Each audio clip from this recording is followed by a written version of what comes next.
ரொம்ப காலத்துக்கு முன்னாடி ஒரு பெரிய பணக்காரர் ஒரு ஊர்ல இருந்திருக்கிறார். இந்த பணக்காரர் வீட்டுக்கு பக்கத்துல ஒரு ஏழை ஒரு குடியானவன் இருந்திருக்கிறார். அவரு இந்த பூசணிக்காய் கொடி அவர் வீட்டுல வளர்த்திருக்கிறார். நல்ல அழகான பெரிய பூசணிக்காய் விளைஞ்சிருக்கு. இந்த பணக்காரர் வாயை திறந்து கேட்டிருக்கலாம், இல்ல காசு கொடுத்து வாங்கியிருக்கலாம். சில பெரிய மனிதர்களுக்கு எப்பயுமே கொஞ்சம் சின்ன புத்தி உண்டு. படக்குன்னு யாரும் பார்க்கல நினைச்சு அந்த பூசணிக்காவை திருடிட்டு வந்து குழம்பு வச்சு சாப்பிட்டார். பெரியவங்க செய்யற தப்பு அவங்கள தவிர எல்லாருக்குமே தெரிஞ்சு போயிடும். எல்லாருக்கும் தெரிஞ்சிருச்சு, இந்த பூசணிக்காய் திருடினார்ல அவர் வீட்டுக்கு பின்னாடி தான் என் மச்சனே இருக்கான், இந்த பூசணிக்காய் திருடினார்ல அவருக்கு பக்கத்து தெருவுல தான் என் பிள்ளை டியூஷன் படிக்குது, இந்த பூசணிக்காய் திருடினார்ல அந்த தெருவுல தான் நாங்க வீடு பார்த்திருக்கோம். இப்படியே சொல்லியிருக்காங்க. காலம் ஓடிக்கொண்டே இருக்கிறது. 2வது தலைமுறை 3வது 4வது தலைமுறை வந்துருச்சு. ஒத்த பூசணிக்காய் திருடிட்டு அந்த குடும்பமே அசிங்கப்பட்டிருக்கு. அதுக்கப்புறம் எல்லாம் நல்லவங்களா தான் இருந்திருக்காங்க.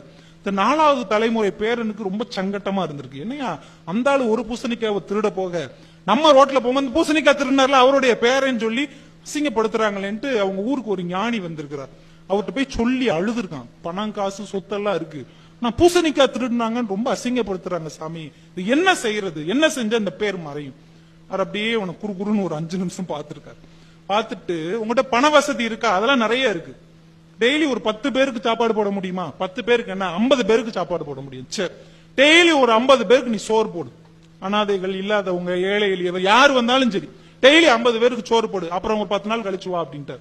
சரின்னு இன்னைக்குல இருந்து இலவசமா 50 பேருக்கு சோறு போடப்படும் எல்லாத்தையும் சொல்லி டெய்லி 50 பேர் யார் வந்தாலும் சரி 50 பேருக்கு சோறு போட்டுட்டே இருந்திருக்கிறார். 3 நாள் 4 நாள் 5 நாள் தான் ஆயிருக்கு. 6வது நாள் சொல்லிருக்காங்க, வந்தவங்களுக்கு எல்லாம் சோறு போடுவாங்க பாருங்க, ஒரு வள்ளல் வீடு, அவங்க வீட்டுக்கு பின்னாடி தாங்க நாங்க குடியிருக்கோம். வந்தவங்களுக்கு எல்லாம் சோறு போடுவாங்க பாத்தீங்களா, அவங்க வீட்டுக்கு அடுத்த தெருவுல தான் நாங்க இருக்கோம், சில நேரம் நாங்களே அங்க போய் தான் சாப்பிடுவோம், இந்த வந்தவங்களுக்கு எல்லாம் சோறு போடுவோம். இப்படியே பேசியிருக்காங்க. 10வது நாள் முடியும் போது முழு பூசணிக்காயை திருடிய வீடு என்கின்ற பேர் மாறி போய் சோறு போட்ட வீடு என்று அந்த வீடு மாறிவிட்டது. இதுதான் முழு பூசணிக்காவை சோத்துல மறைச்ச கதை. அப்ப ஒருவேளை நம்ம குடும்பத்திலே ஒரு தவறு நடந்தால், ஒரு குற்றம் நடந்தால் அதை இன்னொரு தவறால் சரி செய்ய முடியாது.